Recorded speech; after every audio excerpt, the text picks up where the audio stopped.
बोलो जयकारा बोल मेरे श्री गुरु महाराज की जय। श्री परमहंस दयाल जी महाराज की जय। सर्वप्रथम श्री श्री 108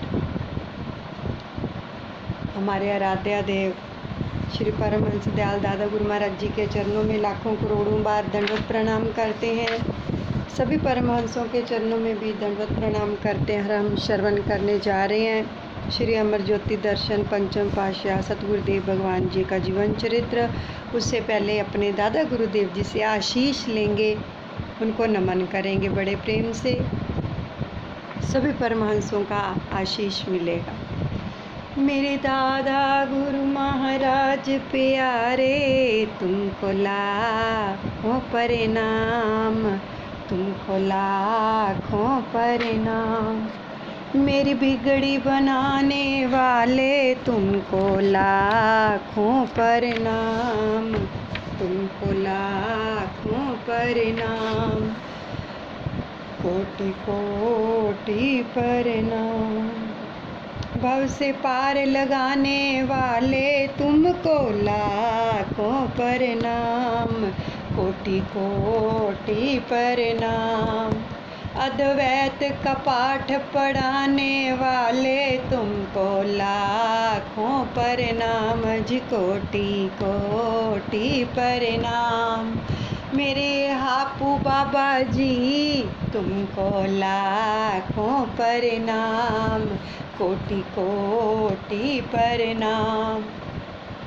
सहित देही उड़ जाने वाले, तुमको लाखों प्रणाम, तुमको लाखों प्रणाम, कोटि कोटि प्रणाम। बड़े ही प्रेम से एकाग्र चित्त होकर बैठिए। कानों से प्यारे वचनों का रसपान करें, आँखों से सतगुरुदेव भगवान जी के प्यारे सुंदर दर्शन दीदार का रसपान करेंगे और श्वासों के साथ शब्द का जाप चलता रहेगा। शब्द को पकड़ के रखेंगे, हर श्वास श्वास में शब्द चलता रहे। आगे का प्रसंग रसपान करेंगे। जिस प्रकार माता शबरी भगवान श्री राम जी के आगमन से प्रेम के सागर में डूब गई, उसी प्रकार ज्यों ही श्री कार आश्रम के निकट पहुंची तो सारी संगत श्री सतगुरु दाता दयाल जी की मनोहारी सुंदर छवि को निरख कर प्रेम में निमग्न हो गई। किसी को भी तन की सुधि न रही। सब चकोर की न्याय पूर्णिमा के चांद सम सुशीतल महाप्रभु जी के पावन मुखड़े का दर्शन कर अपने नयनों की प्यास बुझाने लगे। आश्रम में पहुंचकर श्री सतगुरुदेव महाराज जी ने सबकी कुशलता पूछी। सब प्रेमी जनों के हृदय तरंगित हो उठे। देखो, जब भगवान पूछते हैं ना कि आप कैसे हो, आपका क्या हाल है, तो सच मानो सारे दुख गम दर्द मिट जाते हैं जब वो हमारा कुशल क्षेम पूछते हैं। तो महाप्रभु जी ने अपने पावन अनमोल वचनों में फरमाया, 1,84 जून में मानुष देह पर धान, बिना भजन भगवान के चली अकारथ जान। देखो, हम हर रोज़ उनके वचनों का रसपान कर रहे हैं। पंचम पातशाह सतगुरुदेव भगवान जी पुकार पुकार कर कह रहे हैं शब्द के बारे में कि नाम जपो, नाम जपो। सच में इस समय साक्षात प्रभु विराजमान होते हैं। हमारे दिल की यही भावना होनी चाहिए कि कहीं हमारा जीवन भी अकार्थ ना चला जाए। प्रभु, ऐसी कृपा कर दो अब तो कि श्वास श्वास में आपके नाम का जाप हो।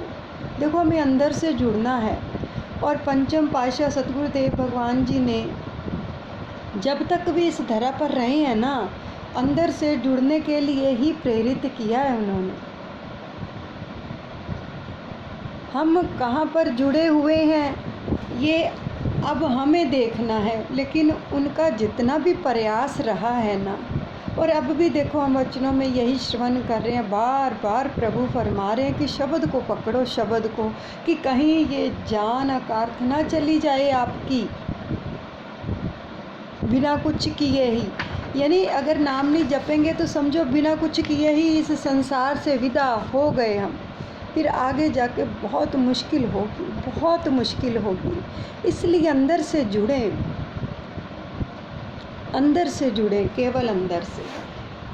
84 लाख योनियों में मानुष देही को ही सर्वश्रेष्ठ दर्जा दिया गया है, प्रभु ने फरमाया, और यह सब योनियों से श्रेष्ठ है, तो इसमें काम भी श्रेष्ठ ही करना है। वह क्या है? इस देही को पाकर महापुरुषों की चरण शरण ग्रहण कर उनसे सच्चे नाम की दीक्षा लेकर उस शब्द की कमाई करनी है। देखो बार बार फरमा रहे हैं शब्द की कमाई के बारे में। यदि इस दुर्लभ शरीर को पाकर मालिक की भजन बंदगी नहीं की, तो शब्द की कमाई नहीं की, तो यह अनमोल समय जो है व्यर्थ चला जाएगा। श्वासों की बेशकीमती पूंजी में भगवान के नाम का सिमरन करने से ही यह जन्म जो है सफल हो सकता है। ये प्रभु फरमा रहे हैं। इन वचनों को बड़े ही प्रेम से अपने हृदय में धारण कर लीजिए। फिर क्या फरमा रहे हैं?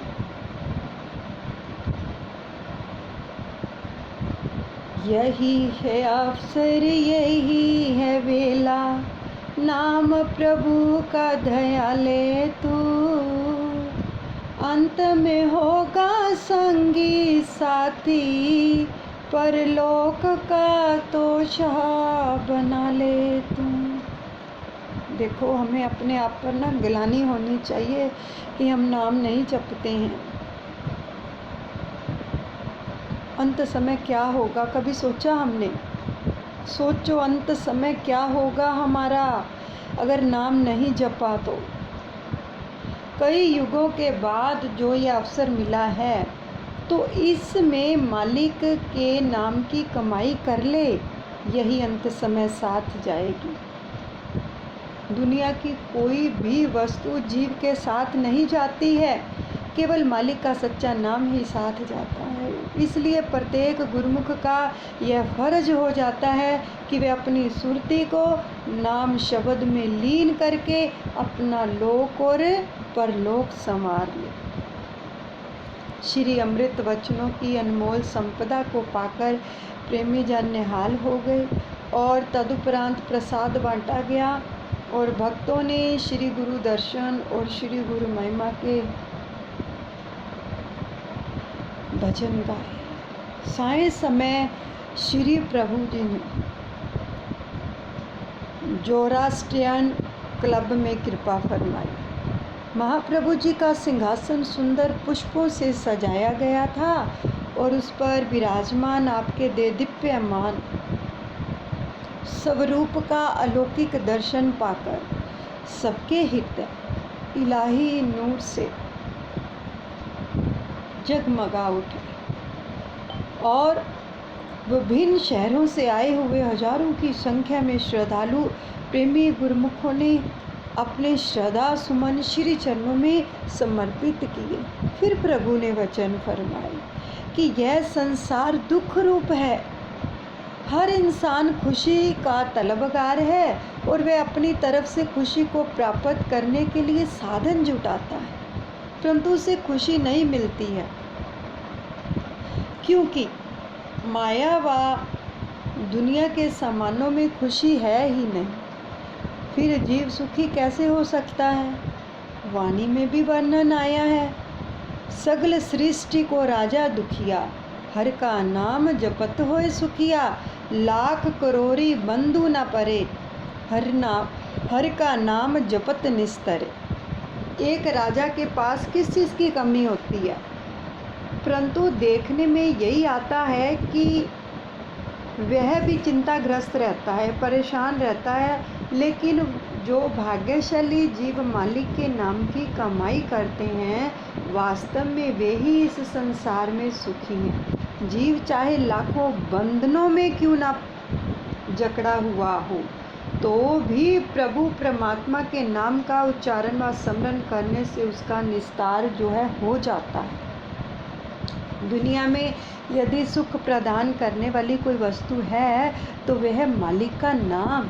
इसलिए आठों याम मालिक के द्वारा बख्शे हुए नाम की कमाई करके अपने जीवन को साकार करना, इसी में ही महापुरुषों की प्रसन्नता। अब आठों याम बतला दिए, ये नहीं कि घंटा 2 घंटे करो सब हो गया, नहीं। यानी आठों याम, सुबह जब हम उठते हैं, रात को सोते हैं, और सोते समय भी पूरी नींद के अंदर भी हमारा नाम चलना चाहिए। जो शब्द हमें मिला है उसको बोलते हैं आठों याम। श्वास श्वास के अंदर शब्द की कमाई करें। श्वास श्वास के अंदर कार्य करते हुए भी हम शब्द का जाप कर सकते हैं, क्यों नहीं कर सकते। मांगो ना प्रभु से, अगर नहीं होता बार बार प्रार्थना करो, मेरा शब्द क्यों नहीं चलता प्रभु, मुझ पे कृपा करो, मेरा जीवन बीत रहा है, अब भी विराजमान है प्रभु। हम प्रार्थना करें प्रभु से, आपके इतने सुंदर वचन आ रहे हैं प्रभु, इसलिए हमें अपने वचनों पर चलने की शक्ति प्रदान कीजिए। हमारी ऐसी अवस्था और व्यवस्था बना दीजिए कि आठों याम ही आपके शब्द का जाप निरंतर हमारी श्वासों में चलता रहे प्रभु। क्यों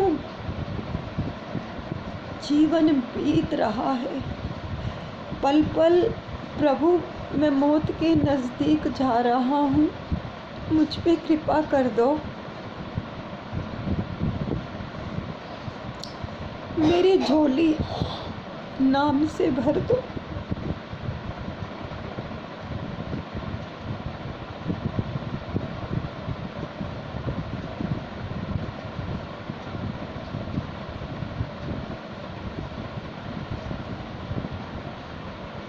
मांगो प्रभु से। अगर प्रभु ने हमारे ऊपर कृपा करके ये अवस्था बख्श दी, सच में हमारा जीवन जो है सार्थक हो जाएगा प्रेमियों। क्योंकि नहीं पता, अब तो जन्म हमारे हाथ में है, आया हुआ है, इसको व्यर्थ मत जाने दें। क्योंकि रोज वचन आ रहे हैं और बार बार प्रभु नाम के ऊपर जोर दे रहे हैं। क्यों? क्योंकि अगर इतने वचन देखो हम सुन रहे हैं, जो नाम के ऊपर इतना जोर दे दे के प्रभु फरमा रहे हैं, तो सोचो आने वाला समय कैसा होगा। क्यों फरमाया उन्होंने? इसलिए बख्शिश हो जाए अगर उसकी, तो सच में ये सिमरन चल पड़ेगा। लेकिन कोशिश हमें करनी है, मांगना तो है लेकिन पुरुषार्थ हमें करना पड़ेगा। भूल जाते हैं तो बार बार फिर याद करो, और साथ साथ में प्रभु से प्रार्थना भी करें, दया करो प्रभु। हे नाथ मैं आपको भूलूं नहीं, हे नाथ हे गुरुदेव मैं आपको भूलूं नहीं। मेरी ऐसी अवस्था और ऐसी व्यवस्था कर दीजिए। बार बार मांगे।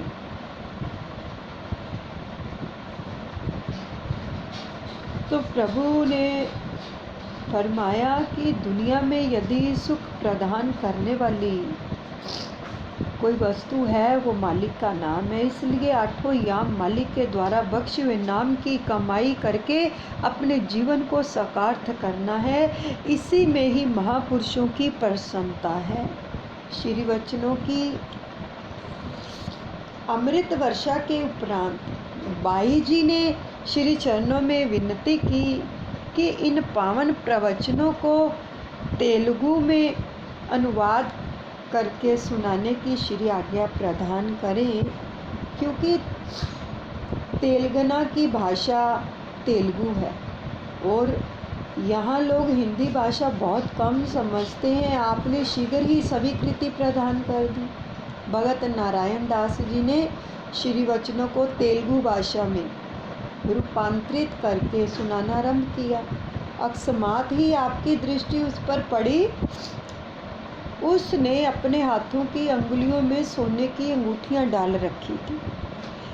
यानी जो तेलुगु भाषा में एक्सप्लेन कर रहे थे श्री वचनों को, तो उन भगत जी के हाथों में सोने की अंगूठियां डाली हुई थी। तो श्री गुरु महाराज जी की दृष्टि उन पर पड़ गई। तो प्रवचन समाप्ति के पश्चात आपने उस भगत को अपने समीप बुलाकर फरमाया, अंगुलियों में यह क्या पहन रखा है? तो श्री दरबार में आकर जो जितना सादगी में रहता है उतना ही उसका व्यक्तित्व प्रभावशाली बन जाता है। इन आभूषणों का त्याग करो।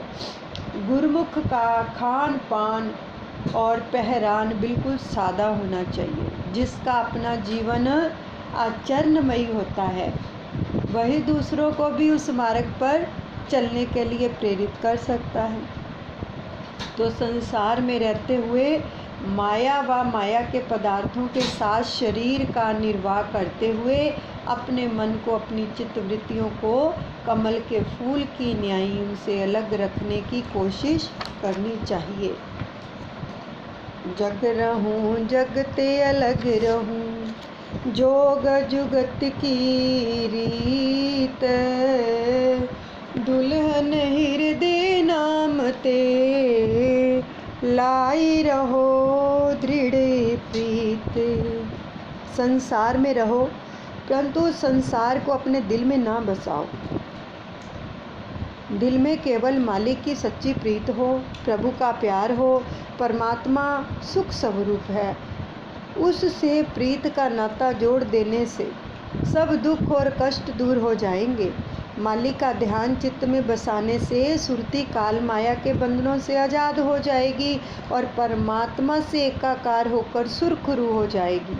श्री वचनों को श्रवण कर भगत जी ने श्री चरणों में दंडवत प्रणाम करके क्षमा मांगी और आपने मुस्कुराते हुए उसे आशीर्वाद प्रदान किया। श्री वचनों का उनके मन मस्तिष्क पर ऐसा अद्भुत प्रभाव पड़ा कि कुछ कालांतर पश्चात सर्व सब समर्पण कर वे साधु बन गए।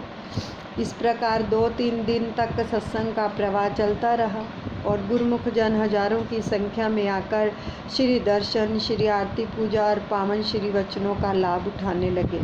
महापुरुषों के चरणों में नित नई बहार होती है, खुशियों की भरमार होती है और थाम लेता है। जो थाम लेता है उसका दामन, उसकी नैया भव से पार होती है।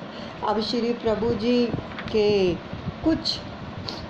जी ने कुछ भक्तानियों को एक ही रंग के वस्त्र पहने हुए देखकर पूछा कि ये सब कौन हैं और इन्होंने एक जैसे वस्त्र क्यों पहन रखे हैं? सभी भक्तानियों ने सेम ही कलर पहन रखा था। प्रभु जी ने पूछा कि क्यों पहना हुआ एक ही जैसे ही सूट सबने? तो बाई ध्यान शांतानंद जी ने विनय की कि यह सेवा समिति है। इन सब भक्तानियों को जो भी सेवा सौंपी जाती है उसे ये पूरी जिम्मेदारी से करती हैं। तो आपने प्रसन्न होकर उन्हें कर कमलों से प्रसाद दिया और उनकी सेवा भावना से प्रसन्न होकर फरमाया। क्या वचन फरमाए? सेवा करत होए नह कामी, तिसको होत परापत स्वामी। जो सेवक निष्काम भाव से सेवा करता है अर्थात सेवा करते हुए उसके फल की कामना नहीं करता, उसे प्रभु परमात्मा सहज में ही प्राप्त हो जाते हैं। गुरुमुख निष्काम भाव से ही सेवा करते हैं। आप जितनी सेवा करोगे उतनी मन को शांति मिलेगी। यानी कि कोई भी सेवा हमें मिल जाए उसके प्रति ये भाव नहीं होना चाहिए कि हम ये सेवा कर रहे हैं हमारा ये काम हो जाए। यानी निष्काम भाव से जो भी प्रेमी सेवा करते हैं, श्री गुरु महाराज जी ने फरमाया कि उनको प्रभु परमात्मा की प्राप्ति सहजता से ही हो जाती है। तो गुरु की सेवा करूं दिन राति, सुख सहज मनी आवे शांति। यहाँ पर आज हमें एक बात याद आ गई। स्वामी महाराज चरण सिंह जी एक बार बॉम्बे गए तो उनके साथ दादा भवानी थे। तो वो जिनके कोठी में ठहरे थे जिस जगह पर, तो जब वहाँ से सैर करने के लिए निकले ना, तो कुछ ही दूरी के ऊपर उन्होंने देखा कि एक भगत था सिख जो पखानों की सेवा कर रहा था। पखाने समझते हो ना, पखानों की सेवा कर रहा था ऊपर चढ़कर।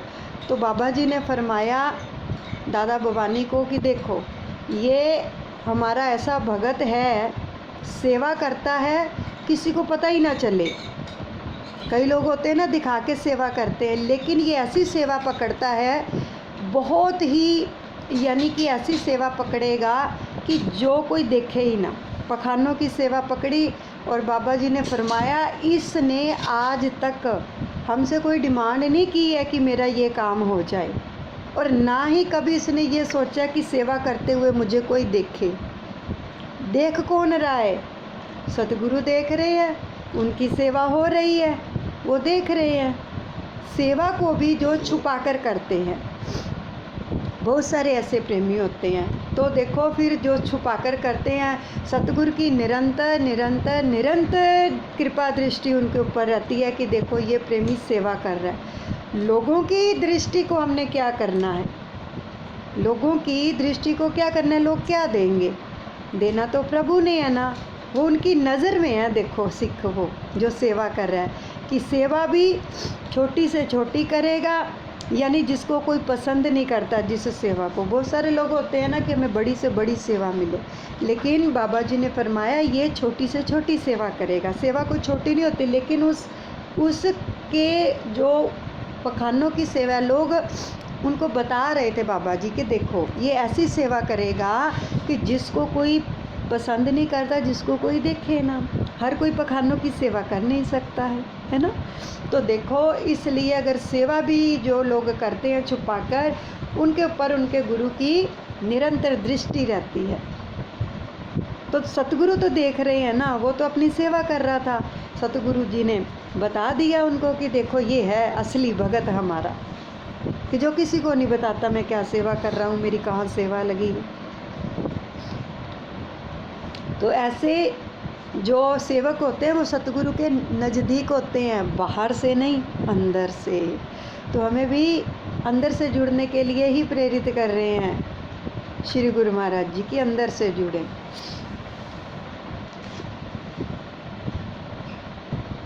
तो आगे फिर फरमाया गुरु की सेवा करें दिन राति, सुख सहज मनी आवे शांति। ज्ञान ध्यान और योग जप, गुरु सेवा सम नाही रामा, गुरु सेवा सम नाही। भक्ति मुक्ति और परम पद, सब गुरु सेवा माही। बोल मेरे गुरु महाराज की जय, मेरे दादा गुरुदेव की जय। पूर्ण महापुरुषों की दिन रात सेवा कमाओ, जिससे आत्मा को आनंद और सुख चैन प्राप्त हो सके।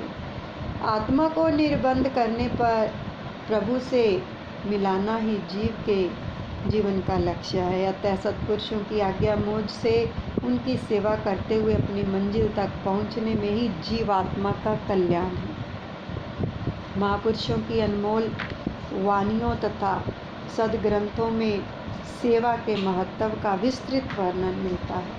सेवा वह संजीवनी है, वह सुधारस है जिसका सेवन करने से सब आदि व्याधि दूर हो जाती है। सेवा भगत और भगवान से मिलाने के लिए सेतु का कार्य करती है।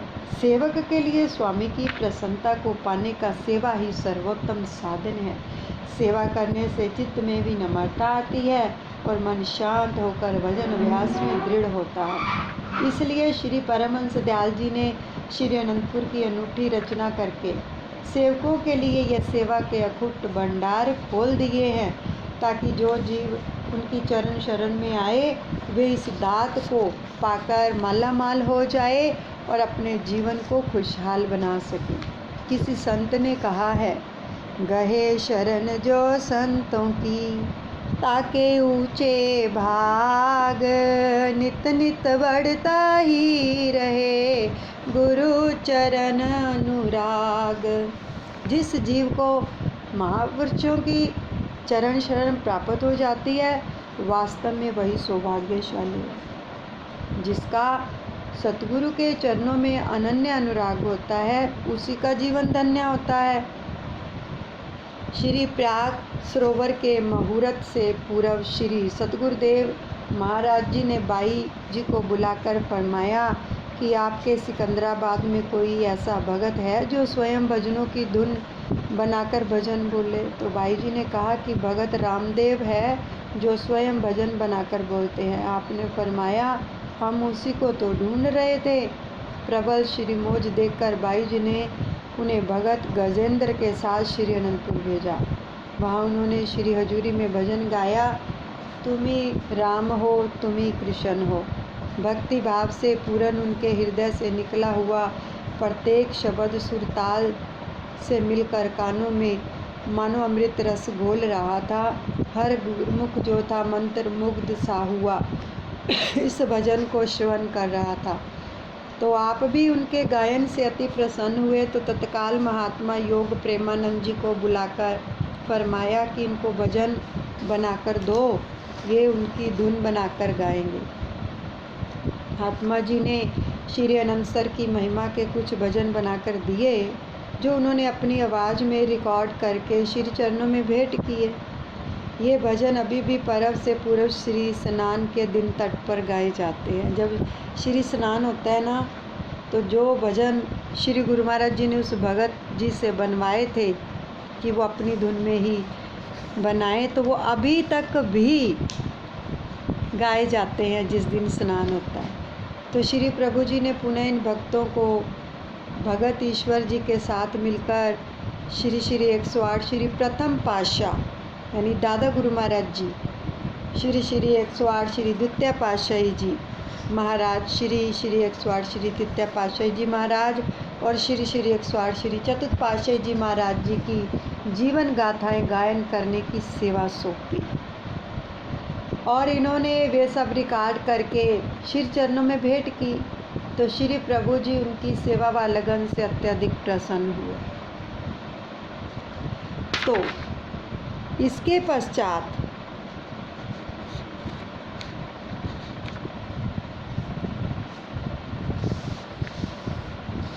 आपने भगत रामदेव जी को फरमाया कि आनंद भजन माला में लिखे भजनों की धुन बनाकर दो। तो भगत जी को हिंदी का एक अक्षर भी जो था पढ़ना नहीं आता था, हिंदी नहीं आती थी उनको भगत जी को। तो जिस कमरे में रिकॉर्डिंग हो रही थी, आपने वहाँ कृपा फरमाई और भगत जी ने विनय की कि उसे हिंदी भाषा का ज्ञान नहीं, इसलिए उसे समझने में बहुत कठिनाई हो रही है। प्रार्थना की, प्रभु वहाँ पर चले गए जहाँ पर भजनों की रिकॉर्डिंग हो रही थी। तो उसने प्रार्थना कर दी कि मेरे को कठिनाई हो रही क्योंकि हिंदी आती नहीं है, समझने में दिक्कत हो रही है। तो आपने निज कर कमलों से उसे भजन माला की पुस्तक देते हुए फरमाया कि अब पढ़ो। अद्भुत करिश्मा हुआ। श्री आज्ञा होने की देरी थी कि भगत जी ने बिना किसी हिचकिचाहट के उसे पढ़ना आरम्भ कर दिया और फिर श्री प्रभु जी की अहेतु कृपा निरक्षर को विद्वान बना देती है और गूंगे को जुबान प्रदान कर देती है। यहाँ भी ऐसा चमत्कार हुआ कि भगत जी स्वयं भी दंग रह गए। प्रतिदिन स्तुति में गायन किया जाता है, जिस पर होवे सतगुरु दयाल, भक्ति धन से करे निहाल। महापुरुषों की जो दया दृष्टि जिस जीव पर पड़ जाती है, उसे भक्ति धन से माला माल कर देते हैं। सब प्रेमियों पर अथाह कृपा बरसाकर आपने अब आगे का जो था प्रस्थान किया आगे की ओर। तो रूहानियत के सम्राट श्री सतगुरु दाता दयाल जी ने आध्यात्मिक प्रकाश की ज्योति से प्रेमियों के घट को रोशन करने 25 जनवरी सन 1986 1986 में को प्रातःकाल सिकंदराबाद आश्रम पर कृपा फरमाई। 5 वर्षों के पश्चात श्री प्रभु जी ने शुभ आगमन की खुशखबरी पाकर सब और उल्लास छा गया और प्रभु मिलन की घड़ियां को समीप जानकर गुरुमुख प्रेमी जन ढोल और नगारों की धुन पर जो थे भजन गा गा कर नाचने लगे। चहु और ऐसा समागम बन गया कि प्रकृति भी खुशी से झूम उठी और मयूरों को नृत्य करने के लिए बादल की घटाओं की आवश्यकता ही नहीं रही। सब और आनंद बरसने लगा। यहीं पर हम सत्संग को विश्राम देते हैं। सभी अपने दादा गुरु महाराज जी के चरणों में अर्पण करते हैं। अनुचित क्षमा करें। बोलो जयकारा बोल मेरे श्री गुरु महाराज की जय। श्री परमहंस दयाल जी महाराज की जय।